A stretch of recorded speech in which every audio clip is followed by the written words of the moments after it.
Sunshine, it's our sunshine.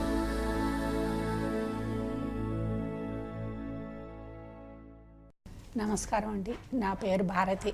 Khammam నుంచి వచ్చా. 65 సంవత్సరాలు.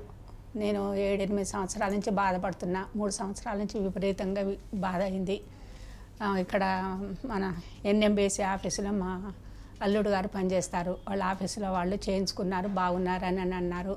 మన చిరంజీవి మేడం గారు చాలా బాగా చేస్తారని చెప్తే చిరంజీవి మేడం గారి దగ్గరికి వచ్చాం. మేము చాలా సంతోషంగా వెళ్ళిపోతున్నాం. ఇవాళ సాయంత్రం చాలా హ్యాపీగా ఉందండి. మాకు ఏ ఇబ్బంది లేదు. ఇక్కడ ఉన్న వర్కర్లు కానీ సిస్టర్లు కానీ చాలా మంచిగా మమ్మల్ని చూసుకున్నారు. మేము ఎంత ఇబ్బంది పడకుండా హాయిగా వెళ్ళిపోతున్నాం. Sunshine, it's our sunshine.